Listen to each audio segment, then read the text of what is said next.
Welcome to the Centre for Teams and to our series of webinars entitled Adapt, offering practical insight and guidance at a time of great change.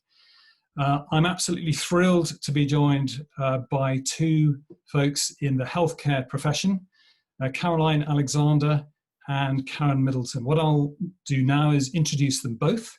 So welcome, both of you. I'll introduce them both and set up a kind of framework for this conversation, which I hope will be just that, a conversation, which we've entitled Lessons from the Frontline, Emerging from COVID-19. So hopefully lots here to feast upon from two senior leaders who have been grappling, as we all have in different ways, with the challenges that this crisis has offered us. So, I shall introduce Caroline first. So Caroline, welcome. Caroline Alexander is Group Chief Nursing Officer for Barts Health NHS Trust. In that role, she oversees the work of 7,000 nurses and midwives across the largest trust in the country. And it comprises 5 hospitals with 25,000 staff and serves a population of 2.5 million people in East London and beyond. Before taking up her role in 2016, Caroline was the chief nurse for the London region for NHS England for 4 years.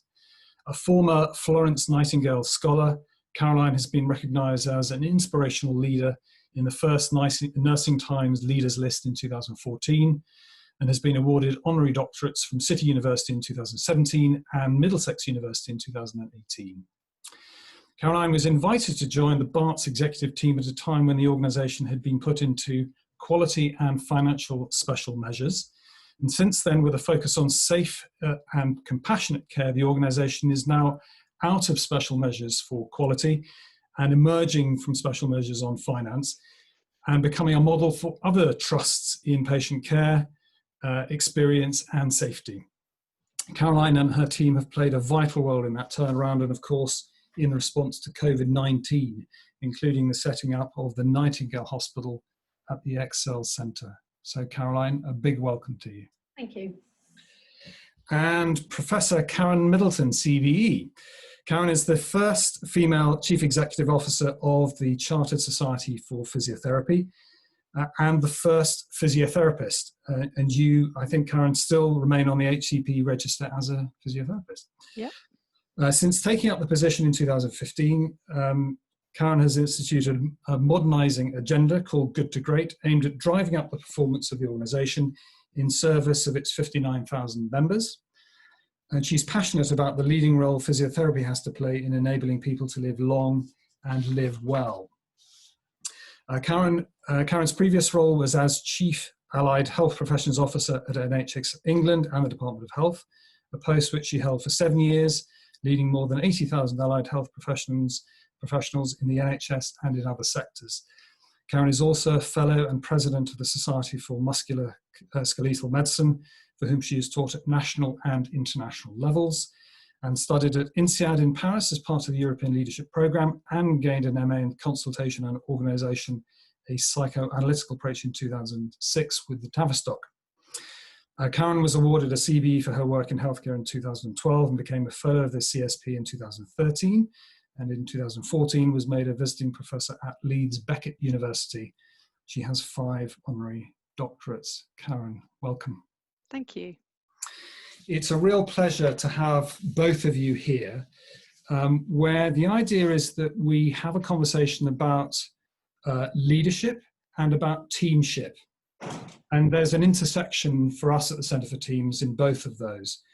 Clearly you hold huge roles in the health sector and have had a lot of experience in dealing with a whole variety of different kinds of change. And the change that we've all been through has been one this time of real crisis and response.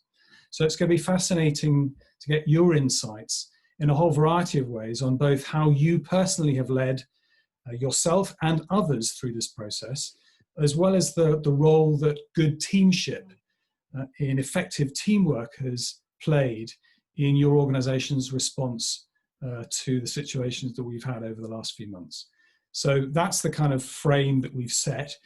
And my first question as a kind of opening gambit is to invite you to think about where you were and what you were doing when you realized that there was a huge challenge ahead for your organization.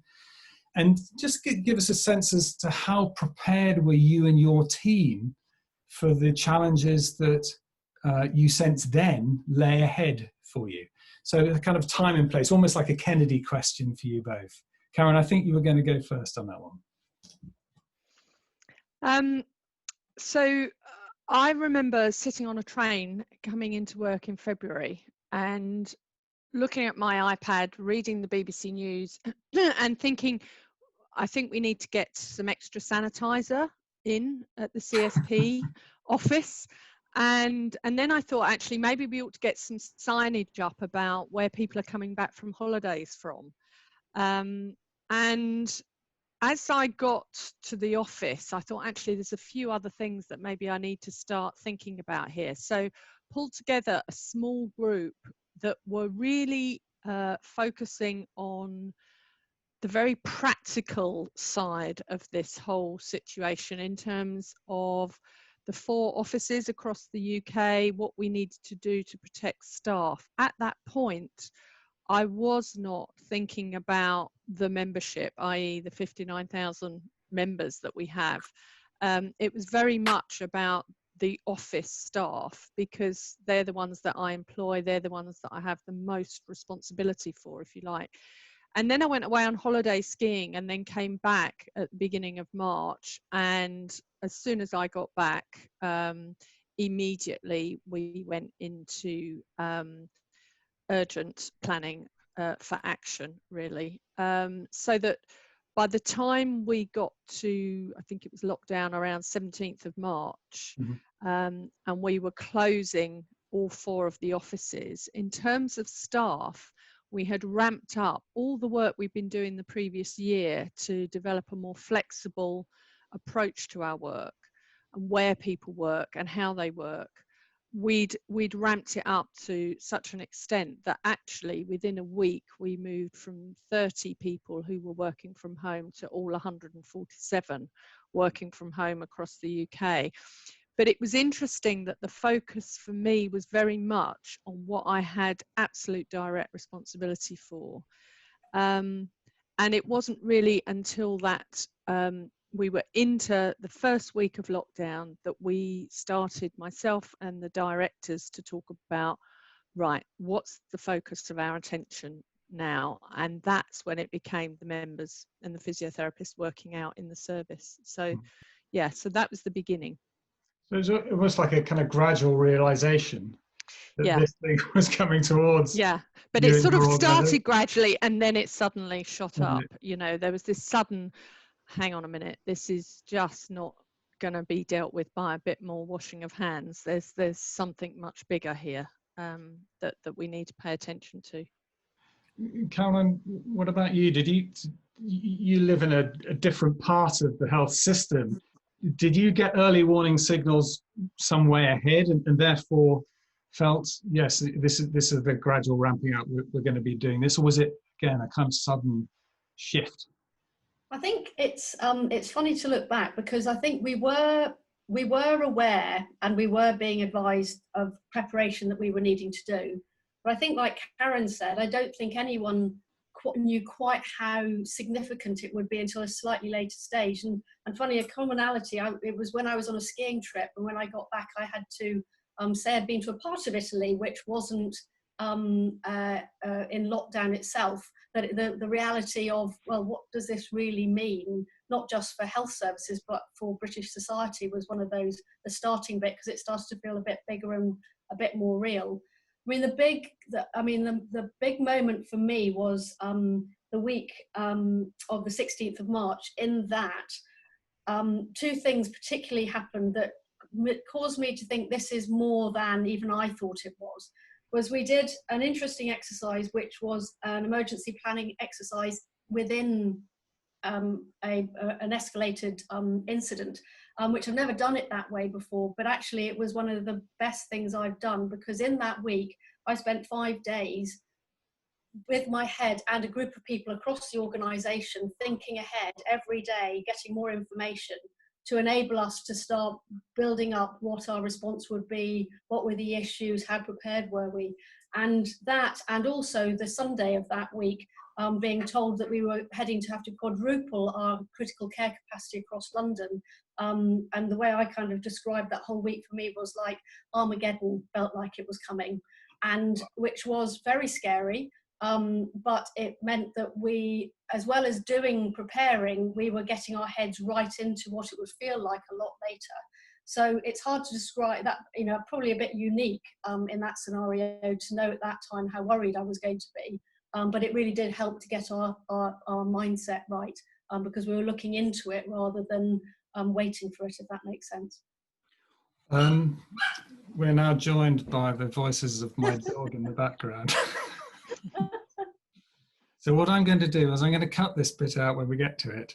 I will go and shut the kitchen door now. So forgive me. Thank you. So I'm interested, Caroline, you were describing the kind of cognitive preparation, thinking it through, planning scenarios, what if, and therefore what resources and who's involved, and therefore what do we need to do and where and when, and the usefulness of that. How were you feeling as this whole process started to ramp up and you think, actually this is real, and this could well be a massive societal challenge, as well as in particular one for the trust? To be honest, the most I actually was personally overwhelmed by it, and those other people who are involved with me were as well, because I think that's, I've been involved in lots of emergency planning. I've done we had the cyber attack where we lived without computers in an organization the size without for 10 days. But when we started putting two and two together at the scale they were talking about, and the ability to respond, it was quite overwhelming and quite hard to keep things in perspective, knowing that you were party to a way of thinking that other people around you weren't, which made it quite difficult. So you were a little bit ahead of the change curve, yes. as it were. You were more emotionally prepared for what you knew was coming. Yeah, I mean, and there is an advantage and a disadvantage to that, and I keep kind of reflecting on that, in that to have that level of insight when you are planning does make you take it much, much more seriously in a way. But also I do know that when you are emotionally connected to things, you do react differently, which sometimes, I don't think that happened, but you do know that emotion can get in the way sometimes. I don't think it did, but we did call it out with everyone who was involved, to be very conscious of the impact what that would have had on them. Yes, and I guess be watching out for each other as you started to really understand the implication for yourselves and the organisation. And Cam, what about you? Did you have that kind of emotional reaction, or was it more gradual, different, guarding other people? What was your statement? Yeah, I didn't have that emotional reaction. I had, well, I didn't think I did, actually. It was very interesting. I had a sort of moment that I'll come back to that I remember.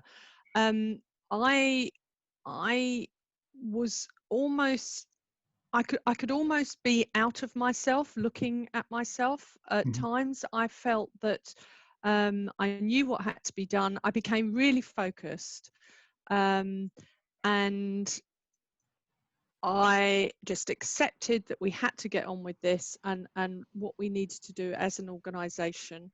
I communicated really clearly with everyone that the focus of our attention has got to be on the membership, and whatever they need our support. And everyone got behind that. And in many, many ways, it felt really good. Because there was a clarity about what matters and what doesn't, and I really enjoyed it, which probably is uncomfortable to say, and certainly from Caroline's position, I imagine, doesn't feel quite right at all. But it really did give clarity to everything we were doing, and it cleared my mind of stuff that didn't matter. I think that's kind of common, and that's what I've heard from a lot of people, even people who are needed to respond in extremis. Caroline, how are you with that? Was there a sense of, this is what I'm here for? This is not necessarily hero leadership, which of course has another connotation entirely, but a kind of, we know how to do this. We can deal with this. We're professionals. Yeah, I mean, I think this is where the NHS in particular, I mean, like Karen has described, we've kind of, this is where we're good at responding. It's natural to us to come together in these types of scenarios. I think what was different this time was normally these types of incidents last for a day or two, and you get into and you can come down from it in a quick way. What was different, and I think for Barts Health, because in 2017 we did have the cyber attack, which is probably the closest I think I've ever been to something like a long-term incident that you have to manage as a command and control. It's that bit about, and I was amazed our adrenaline kept going, and we were able to be creative and responsive for weeks and weeks when you look back at it now, in a way that is just amazing. Because of that common purpose, we're all committed to do the right thing, and you just work in a very different way. Mm-hmm. I think the command and control issue came up for us, and different organisations, obviously, because of what they're there to do and their culture, will have different responses to this. But we had quite a discussion about this at the beginning, because those of us who've experienced the NHS or experienced the civil service in these sorts of crisis, command and control is the fallback position.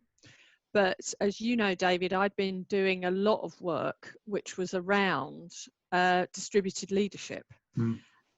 And I found myself having to really question my stance, which was, no, we were not going to go down to command and control. Now, we have a different purpose from Caroline's organisation. But in terms of culture, I felt that this could be the real test of whether distributed leadership could work. And so we consciously didn't go down that path. Now, there were many times when I thought, let me just make the decision. And how did I not know that? Somebody else had made the decision. So there were many moments when I thought, oh, maybe I've got it wrong. But we consciously didn't do that. And actually, as a result, I think we were more agile as an organisation to be able to respond, because it didn't all have to come up to the directors or me. I think I would add, Karen, I would just say I would completely and utterly agree with you on that. And actually, the Department of Health, the NHS, was in command and control. But like you, here what we did was, because of the group model, we've designed it in such a way you can coach people to solutions and enable them, still using a structure where you can guarantee that you've done. And I would agree with you, you get so much better results. We're now much more of a clinically led organisation. It has really helped to do that. So completely echo your experience. Yeah, I'm interested in that, Caroline. And you clearly, as I said in the introduction, made real headway in shifting the culture of your organisation, and as Karen has been saying, distributing that leadership out to the different parts of the trust. Are you describing that being really good preparation for when you're in that moment of crisis and needing to respond, and therefore, all it takes is a couple of questions to shift people's perspective and focus? Is that the kind of process that you're describing? Yeah, I mean, and I think as well, what's interesting is if we had been like we were, say, 4 years ago, we might have coped okay in this, but we would have collapsed afterwards. So because that's an important thing as well, but what we did was we continued working in the way we've always worked. It has not been such a cliff as it would have been if we'd been very much in the hierarchical structures that were here in the old organisation before we turned it into a group where our objective is to empower local leadership. So I think it was good in the moment because it meant that people would adapt locally, but we came up with consistent ways of doing things, and then it was adapted and people owned it. And then when we've come out of it, we just kept going. And, you know, we've evolved. It's very different living on Microsoft Teams, but, you know, we have evolved in a different way. And was there quite a bit of sharing between the parts of the system? Was that something that you saw, or was that actually more difficult in crisis? No, I mean, if we hadn't been a group and we hadn't structured ourselves in the way we did, Whipps Cross and Newham would have fallen over, because what we were able to do was work as a partnership, problem solve together, created in this sense, a critical care hub where across the hospitals we pooled resources, worked out where patients would be best to be looked after, cleared areas so we could do it. Now, if they'd been standalone organisations, that wouldn't have happened in the way it did as quickly as it did. So we had some real practical outcomes for patients that were as a result of that way of distributed leadership, but collectively working together. And we did it across London. Karen. I think this is I mean, it's really interesting to hear Caroline talk, because I think that, you know, people at these sorts of times talk about resilience, don't they? But I mean, I don't think an organisation can suddenly become resilient. The more resilient organisations are those who've been preparing or working in such a way that enables them to step up in that moment, I think, and critically be able to step down too, because, you know, at some point we get back to some sort of normal and work has to carry on. You can't all say right now everyone's got 6 months off.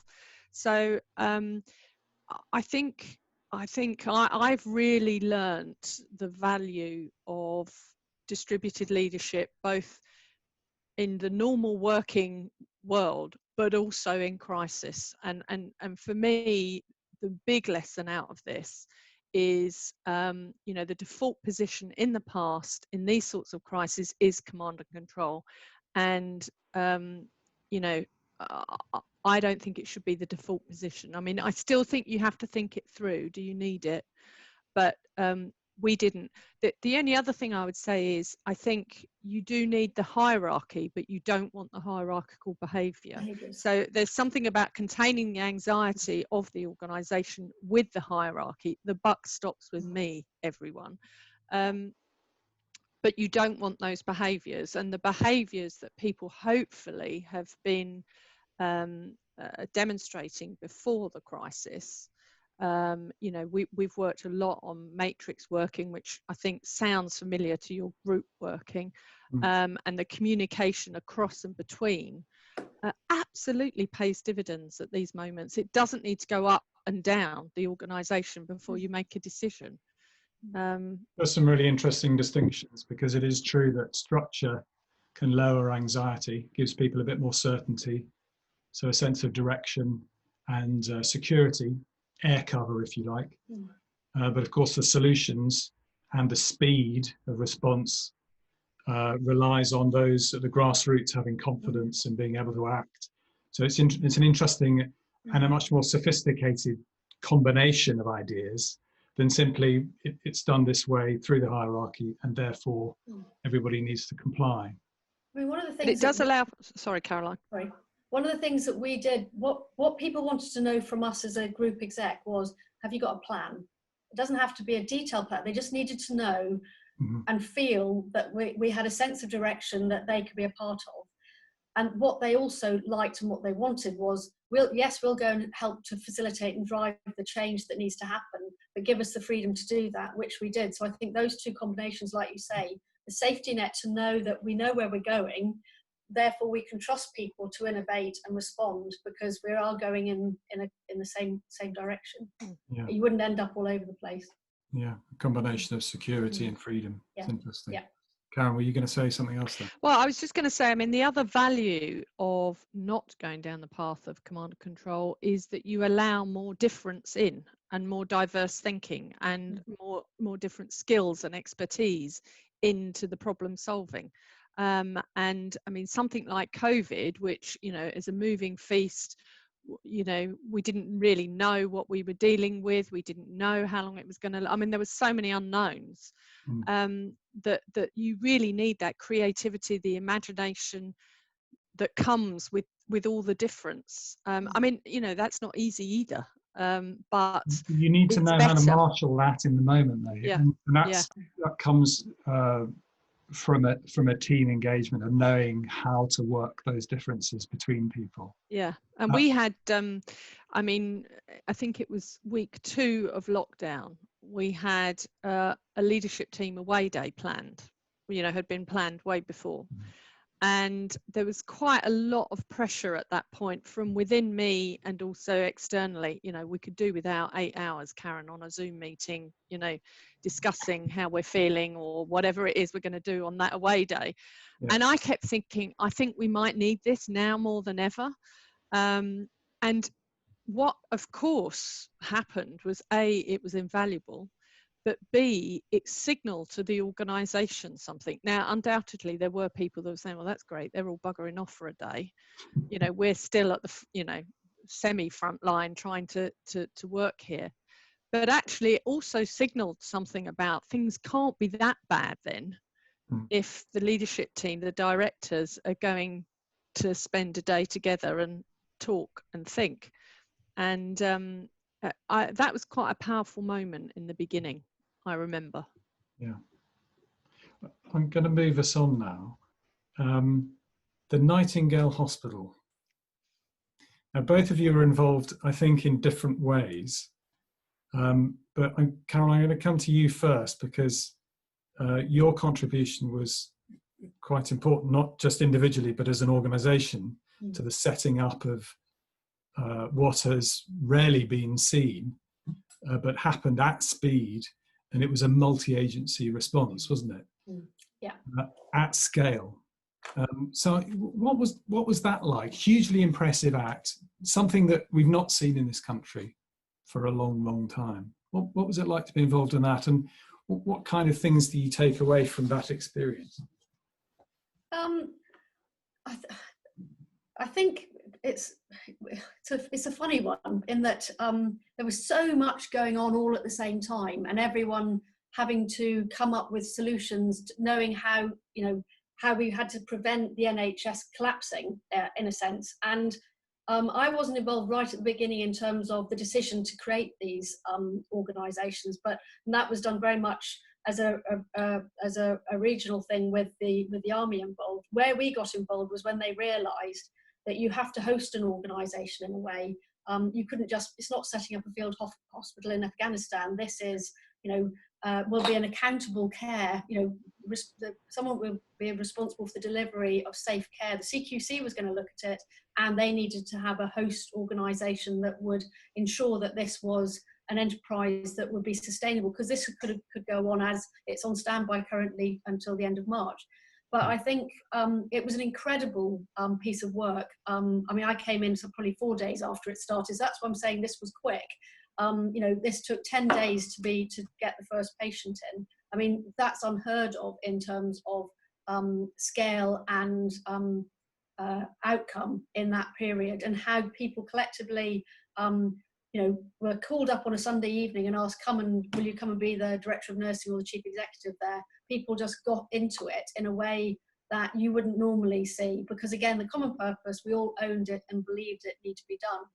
I think the other thing that was unique about the Nightingale, which was pretty unique about the whole pandemic, was the freedom to act and quick decision making, reducing bureaucracy, to enable that type of change to happen. And you have to make those conditions work if it was going to happen, to enable it to happen. And it enabled, because you had some of the most unique individuals who came forward to do it, you had some of the most innovative and freedom to innovate, therefore resulted in some, what would have been, if we'd been able to sustain it, some really quite unique models of delivering and managing care, even though we were in the middle of a major incident. And the group model again, what was interesting, going back to the point about we'd set up a model that could adapt and flex. We'd always wondered what would happen if we suddenly needed to add another hospital to our group. Never quite expected it would be the Excel Centre in London, but what we were able to do was wrap ourselves around the team and the resources and make sure that they got the IT, they got the backup. We took all the heavy lifting away that would have been the bureaucracy and the difficult bits, and gave them freedom and space and a safe environment to do it. And a lot of our staff were in there providing services. So it was on top of, I think it was a testament to the value of group models, that if you have an organisation in trouble or you need to set something up quickly, you've got an infrastructure and a leadership team who can weather the storm in a way that that team by themselves, I don't think, would have been able to do. Quite fascinating to watch. There's a kind of flexibility of mindset behind many of the things that you've just described, and not just a responsiveness, but a flexibility, with lots of discretionary effort to draw upon. Yeah. Karen, what was your experience from a different angle of that, and what observations might you have about what makes those kinds of responses at scale, at pace, successful when they are? So really, all that we had to do as an organisation, as a trade union, as a professional body, was supporting the members who were being called to go and work in the Nightingales. And of course, they were all over the country. They weren't just in London. So, and they were actually all very different in the way that they were being developed. So that was the first thing. There was also, organisations needing our support if there had to be a bit of give on some of the standards about numbers of physios to patients and nurses to patients and those sorts of things. It felt very much like a team effort, whoever was involved at however near to the front line, if you like. What I would say from speaking to clinicians who were involved, both sort of at the beginning, during and afterwards, was the amazing amount of trust that was put in them to do what needed to be done. And I think it gave people huge confidence in their own ability, because they were being trusted. We know you can do this. We know that you're an expert in this field. Go and do what you need to do. And there was a huge amount of autonomy that was realised. And again, that distributed leadership. So a lot of confidence gained by the professionals who worked there, and very much a team, a sense of team. But the team, some of these people had never worked together before. It wasn't as though you were lift and shifting teams. They were new. But again, the common purpose brought everyone together. I'm going to leap ahead a bit because in the interest of time, it's already been a fascinating conversation. We've covered a lot of territory. I am now going to pick up your lead, Karen, and invite you to talk about teamship, which at the Centre for Teams we describe as focusing on bringing talented individuals to focus on that common purpose to achieve results through a collective endeavour. It does require that focus. It requires alignment with all stakeholders. So particularly in a complex system such as yours, Caroline. An effective dynamic, both within the teams that you lead as well as between the teams that you're seeking to orchestrate. And of course, team members and team leaders who know how to do team ultimately, and share that learning between different parts of the system. So it requires a whole variety of different things to be in place, and some of those you've touched upon. But I'm wondering what your key lessons for this idea of teamship, both within an intact team as well as between teams around an organisation, that you can draw from your experiences over the last few months. You've mentioned quite a lot about distributed leadership, but I'm wondering whether there are similar messages in the distribution of teamness, if you like, of team membership. So team members feel they can contribute. And what does that say about the team leadership at a more local level? Yes, so I have a team of 4 directors plus myself in the leadership team. And we met more often during COVID, and still do. And they were short, sharp meetings. I got my head of governance involved in documenting decisions, chasing actions, etc., etc., so that we were moving the business on. Kind of pushing the task agenda. Yeah.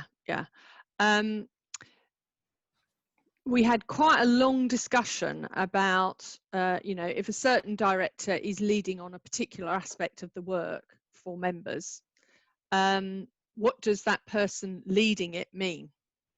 Does it mean that, all decisions are theirs?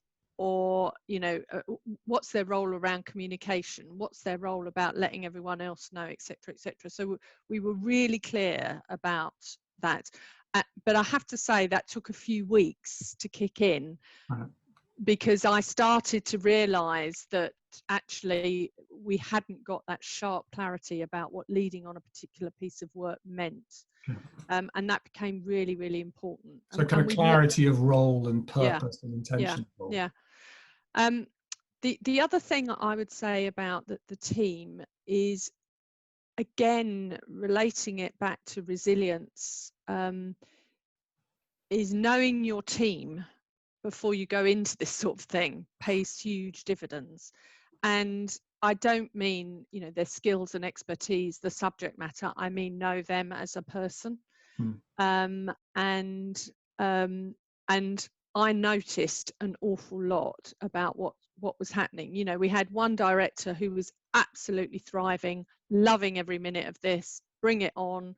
I can work every hour God sends, etc., etc., against another director who was perhaps completely, overwhelmed with it all. And then it would switch. So it was about noticing where people were at in any one day or in a week, and people did flip. So their emotional response to it. Yeah, and what I was trying to do was to sort of get us to see that as a team we were more resilient, because different members of that team would be feeling more resilient at different times, so we could sort of kick in for each other. One of the other things that I learnt probably as we went along was I needed to withdraw from that team, and that was because, I don't know whether this is my personality or as a clinician or how you respond in a crisis, but I found myself getting involved. So I'd give someone the lead for something, and then I could hear myself, oh, have you thought about this? Have you thought about that? And I could see, I knew what was going on. So quite quickly I thought, no, this team needs me to withdraw a bit. And that actually worked really well in the end, once I'd consciously done it and explained it. Because the other thing was, I could see, directors were thinking, well, hang on a minute, 1 minute she's dabbling in everything and now she's sort of pulling back. But I realized that was going to help this teamship, as you describe it. And I think my role was very much to really hold the anxiety, actually. And I remember another away day. We have had several away days during this crisis, when we were talking about the impacts of lockdown and being in our homes and virtual working 24/7 and all of that, and the actual impact that's having on us. And I said, well, I'm really enjoying it. I'm really enjoying being at home. I'm more productive than I've ever been. And I've got much more time to think. And one of the assistant directors said, it just makes me feel so much better to know that someone's thinking. And I think there is something about the team leader doing the thinking, or not on behalf of the team, but it enables the team to perform better the more the leader is a bit separate from the rest of the team. It's interesting, isn't it? Distributing your authority. Which is a bit counterintuitive, actually, because you sort of feel like you want to be in amongst it, but I actually did find that it was better if I Well, it goes wasn't. back to comments that we were talking about earlier on about making sure that there's a line of command, but you don't rely on that. You're actually distributing leadership at the same time. Yeah. Caroline, what about you? Your team plays a different role, but I'm wondering whether there are particular elements or lessons for you about teamship because of your experience of the whole group across the trust. I mean, I think the first thing I would say is I've never poo-pooed it, but this thing about having a stable team is, why I can see why the CQC see it as one of their well-led things. It's the first time I've really seen the value of a team that knows each other. And like Karen said, we know what presses buttons for people. We know how they're likely to react. Because one of the things I think struck me this time was watching how the exec team, for example, which I'm a member of, no one took anything personally. If someone didn't agree with something, it wasn't personal. And I've been in very dysfunctional teams in my past career where people would have taken things personally rather than realizing that's a really good challenge. I'm going to move it forward. And I think that's a really important thing about a really good team, is that ability to do that, because it meant that we were making the right decisions because we weren't doing it because we were worried about how we might be perceived, but actually about what's the right thing to do. I think that's an important thing. So there's something also about knowing how to challenge each other and knowing how to accept a challenge and do something useful with it that is aligned to the common purpose that you were describing earlier. But you've got to feel safe to do that. It's not about being cozy, it's about being safe to be yourself in that context. You will get the best out of people in a team.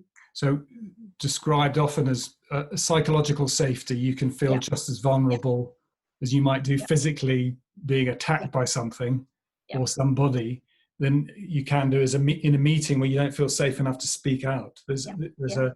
Our bodies get confused. We don't quite know the difference between the two because the situation's different, but the experience may be very, very similar. And just slightly change the other bit about is teams within teams and new teams and creating new teams. I think you've got to be fleet of foot to work out what's the issue, who can help to solve it, and bring that group together and create teams in the moment. That was, again, something we did a lot of. So what's the issue? How are we going to... So it's not necessarily a team that's always worked together, but you've got to be fleet of foot to be able to bring people together in that way. And do you think people knew how to do that well? Do you think that's something often in organisations that's missing, this idea of being able to contribute very quickly to a team? I think that's mixed. I think we were better at it in some ways, but and I think working on a lot on MS Teams, so you can't actually always see the people. It does add a different dynamic, but again, we found more people wanted to be engaged in the decision making because it was easier because of Teams. Otherwise, people having to come or on conference calls. We actually had a broader sort of group of people wanting to engage in affecting change or influencing change. And that, I think, that type of team is more, like Karen said, more innovative because you've got more of a breadth of people engaged. But you have to know how to use them, of course. Back to your earlier point about knowing how to use the differences, and Karen, your point about balancing out different moments of emotional responsiveness or experience in the team. And Karen, and for both of you, actually, I just now want to step back in the last few remaining moments. A couple of questions. Firstly, your top tip as a leader. Is there one or two things that you think, if I was talking to leaders now and saying, do this in this crisis, or indeed yourself, as you were talking about your earlier careers, what recommendations, what top tips would you have for leaders at this time? Who do you want to go first? Karen, you go first. Well, my top tip out of this experience is looking after my health and well-being, actually. And, I have been running every morning, and I know that has been really good, and keeping a structure in a day that could literally be hours and hours and hours of Zoom meetings. I mean, you know, it's not the same, you know, situation that Caroline's in, but I structure to the day, when you're virtual working, really being kind to yourself around your own health and well-being, because I think it's not only I perform better, and I think most people perform better if they look after themselves, but you're modeling something for everyone else. And probably that's the lesson actually for leaders, is that even in the virtual world, people are looking at you to see how you're reacting, how you're responding. You know, I mean, people have said to me, a raised eyebrow on a Zoom meeting by me is noticed. So there's something about everything you do is being watched. So just being really self-aware. So managing yourself is critical, I think, in this sort of crisis. That's probably my top tip. It's really interesting. Caroline, what would you say? I would entirely agree with that, and but I'm going to add a few little bits more. But coaching, actually realizing that as a leader you need a very safe space, very regular. And what I'd gone from a two-hour block of a session to half an hour once a week. Now, I probably didn't realize always that I was going to need it. I did most of the time, but I always got it always helped me move on in a way that you need to do in real time in that type of crisis. And I think that's a model we need to do more of. I would just say in the type of role, you know, actually a service where you are delivering something, whether it's care or something else, is have that plan. Really communicate, bring people with you to understand and listen to what people, and keep demonstrating you're doing that listening. Be honest and also be authentic, be yourself. I did a couple of videos where I was quite emotional, because I was quite emotional, and I think at the end of the day the feedback I got was actually it helped people to realise that I was in it with them, I was taking it personally, and managing it in that way. So I think, you know, everyone is different, but you know, be yourself, be authentic in that type of environment. It is interesting because it almost gives permission for others to share their own experiences, and for it to be okay that one moment they're up and the next moment they're down and feeling challenged and vulnerable. It is a balance. It's a constant balance though, isn't it? Because, you know, you want to be authentic. Being vulnerable is one way of doing that. But it's a balance between people feeling she understands, she knows where I am, she's got, you know, a heart as well as a head, and people not feeling, my God, she's all over the place as well. Do you know what I mean? So that's why I think being kind to yourself is so important, because sometimes we won't quite get it right, and that's okay as well. And that's why I think having a plan, if you know, you can only, I agree with you, if you can only be human if you look like you've got a sense of direction. If you haven't, keep well away. yeah, you can't be all over the place. You've got to have it's all about the containing of anxiety, I'm sure, really, in all of this. Sorry, to acknowledge the anxiety almost in order that other people can experience it, but not emote so much that you're drawing people out to make them more exposed than they would otherwise be. So it's that exactly that balance. Okay. I'm going to move to the final question, which I know we talked about before we started recording. And it's an interesting response that you both had. So I'll pose the question, and then you can share, and then we can just bring this whole thing to a graceful close. So the question is, what's the most shining example of humanity in organizational life from this experience? We've all been through and have heard on the news daily the challenges at a very simple human level that many have had in our communities, and you've been more exposed than the vast majority of us. So I'm wondering what you've seen that has touched you. Off you go, Caroline. Oh, I mean, the thing is, I really don't know where to start. Well, I will make two key points. Society's response to carers and everyone who's gone the extra mile has been one of the things that has enabled people to do things that they would never normally have done, because it's been appreciated, etc. And some of the extra mile the community has gone to support our staff is just sometimes quite, you know, emotional for everyone involved, let alone the support individuals have given each other when they've been redeployed into areas they've never worked, put in very, very difficult positions. I could talk for hours on that. But I think the one thing that struck me a lot about this, we talk about, we are the care service, the NHS health and social, you know, healthcare. And we've debated in the past that we're not very good at looking after ourselves and each other. I think one of the big things that's been important for me out of this is people asking each other, how are you? And it not being brushed under the carpet if you didn't say, I'm not too good today, but actually it being safe to say, I'm not actually okay, I wouldn't mind a chat, or something like that. And I think that's a different type of humanity we've seen in helping people to cope. It's interesting, that question, particularly if you're English, is often ignored, and there's a kind of neutral response given, but fine is the usual one. Yes. Fine. Yes, fine, whatever that means. Fine means basically don't ask again, otherwise I'll tell you what's really going on. So some lots of touching moments like that. That's an example, I think, of great collaboration as well and support. Karen, how about you? So I think the CSP as an organisation to work for is a very caring and compassionate organisation to each other, I would say. I think I've seen more of it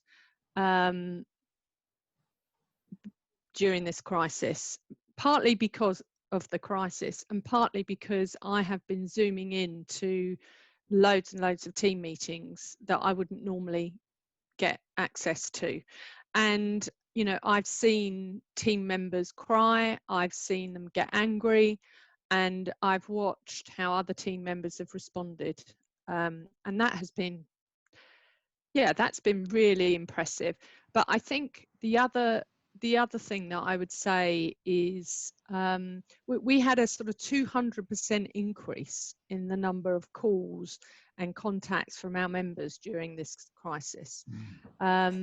We stayed open 4 weekends in a row over Easter because the sheer anxiety that members were experiencing, not just in the NHS, but in the private sector, because people were facing the loss of their business and livelihood, as well as what they were trying to sort out for their patients. And people in that state get angry, they get very upset, and a lot of that anger was directed at us, simply because I think there was nowhere else to go with it at times. And I would say some of the staff all of the staff that have dealt with those frontline calls, the inquiries team, who are not clinical professionals, who've had to coach physios, support staff, students through some of the most difficult times of their lives, at the same time as getting all of this anger, has been phenomenal. And done it in such a way that at no stage was there any sense of, you can't talk to me like this. They just took it and then turned it round into a coaching conversation, which they're trained to do. But I think this was a real test for many of them. And I know it's been done with such kindness and compassion and understanding for the predicament that people are facing, whether it's in the NHS or in the private sector, or, as they say, students, you know, not knowing what was going to happen about their course, students suddenly having to be registered to go and work in the NHS when they hadn't completed their studies. But a lot of emotion directed at the very front line. And I imagine in the NHS, very similar to sort of the reception staff that sort of get that first wave of upset and anger. So I think that's probably where I've seen the most humanity in my organisation. I would just add, I mean, one of the things that's been unique, this is the first time in the history of the NHS that I remember of visitors not being able to come into hospital. I mean, I didn't cover that here in relation to the conversation, but that was quite unique in terms of how society and people who, you know, didn't get to see their loved ones, but also for the staff, didn't always get it right, but we worked really hard to make sure we got it right. That must have been quite upsetting for lots of your staff who are not just used to that kind of process of kind of completing the circle for families, but also making sure that they themselves didn't carry the brunt of all of that emotional trauma, kind of unfinished business, if you like, especially when you were probably drafting in quite a few people who hadn't had that kind of experience a lot anyway. Yeah, a lot. We won't know the repercussions for all of this, either for those who are bereaved and who've had a very, very odd experience of that bereavement, who, you know, 1 minute someone was virtually okay and the next they were dead and they hadn't seen them, all that type of scenario, to those staff who quite often were holding the phone to a patient, listening to the conversation, that emotion, etc. We don't know all of it yet. There's a lot of work that will need to be done over many years, I think. Yeah. And also, I think the other thing to remember is all those staff have got all their worries at home. You know, children not going to school, dependents, older members of the family, their own health and well-being. You know, so I think it's been one of the most extraordinary moments when your work life and your home life just collide, and I think it's required the utmost humanity of everybody, really, to be able to get through this. But I think Caroline's right, at what cost? And I think that's, you know, it's a bit like, you know, you won't be surprised that I'll say this as a physio, but, you know, we can talk about saving the lives of all these people, and hasn't it been fabulous? But what about the rehabilitation now? And I think this is in terms of the staff's response, clinicians and support staff's response, it will have been at huge personal cost, I think, and a lot of support. And that's why now, you know, what we're all feeling is exhausted, and we're seeing it. That sheer exhaustion, the adrenaline has run out, patience has run out, tolerance has run out. And yet there's still work to be done. So I think it's much harder coming out of this than going in, for all sorts of reasons. It definitely is, I think. I'm going to bring things to a close and honour the time that we had together. I've so enjoyed our conversation, and I'm full of further questions, because I think there's lots to learn from the both of you about how to lead in difficult times. But all it remains therefore for me to do is to thank you both enormously from the Centre for Teams and those who will see this, to thank you for the contribution that you've made to our conversation. Indeed, I hope to our national conversation, as you've so gracefully queued up a whole load of questions as to how society can support those who've been so fantastic in supporting their communities. So thank you both very much. Caroline Alexander from Barts, thank you very much. And Karen Middleton from the CSP, thank you. And I look forward to welcoming you back for our next conversation, given the surfeit of material that we've thrown up here. So thank you both very much. Thank you. It's been a pleasure. Thank you. Thank you.